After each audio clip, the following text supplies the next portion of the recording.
Shalom and good day all, this is the Healing 29 back again for another manga I have recently read through, and as you can see here I do happen to have a couple of graphic novels in there, but I think I'm just going to have to move on this very quickly because I tried to record this once before and I had a little problem with it. So I'll move on to first things first, and that is what I finished last, moving into what I finished first. So, for the first one, the Shuzo Ashimi Avant-Garde Yumeko, I'm going to give a 7.5 out of 10, along with a 7.5 out of 10 for this slightly mature story by Shuzo Ashimi, Devil Ecstasy. Moving into the next one, we've got Blue Flag, volumes 5 to 8, to which I give a 7.5 out of 10.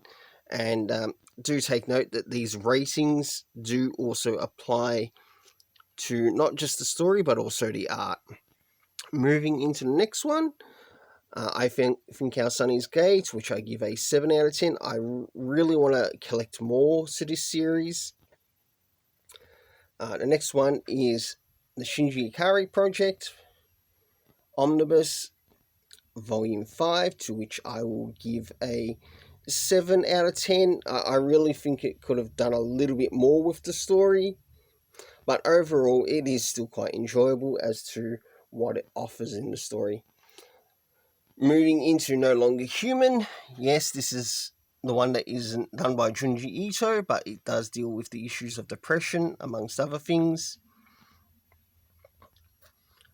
For this, I give a 7.5 out of 10. Next, we have The Breaker, which is a manhwa, to which I give an 8 out of 10. I've really been enjoying the story. I like the concept, and I think you will too. Next is The Dragon Quest, The Adventures of Dai. Another great series, sort of like it connected to the Akira Toriyama Dragon Ball universe, but in a completely different space. And we follow the character of Dai and his adventures. Fantastic, 8.5 out of 10. We now move into Blue Lock, to which I'm not really big into soccer, but I do like the idea of learning about people who enjoy and have the passion for it. And I think of what I've read of this so far, from the first volume to moving into the third, I do have the fourth, which will probably show up in the next one. At the moment, I'm giving it a 7 out of 10, and that goes for both volumes. Moving into Tokyo Revengers. Now, this has been really good. I wasn't too sure if I was going to like this series to start off with, but as I start to read more and more of the series, I did actually come to enjoy it. And that's why it's going to be on my ongoing list through my LCS.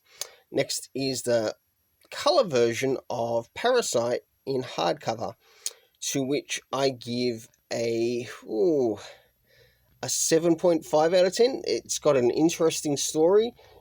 Yeah, I understand that this story is old and it's being basically recirculated once again. And until I see what's to be expected in the next hardcover volume, who knows, maybe the rating will go up, but it might also go lower too. Moving into Life on the Spectrum, Sensory Life on the Spectrum. Great little small graphic novel if you want to learn about people who happen to be on the autism spectrum. That plus other things that are connected to the disability spectrum. Check it out. Personally, there were things I did quite enjoy in it, and other things. So overall, probably a 7 out of 10. Heavenly Demon Reborn, to which I give this a 7.5 out of 10. And to the biggest sellout of them all, Brian Michael Bendis, well, a 5 out of 10, because this thing falls into fool's gold and shows how much of a hack writer he can be. but overall he can also get the rare gems. Well, until then, let's keep it colourful and have yourself an awesome day.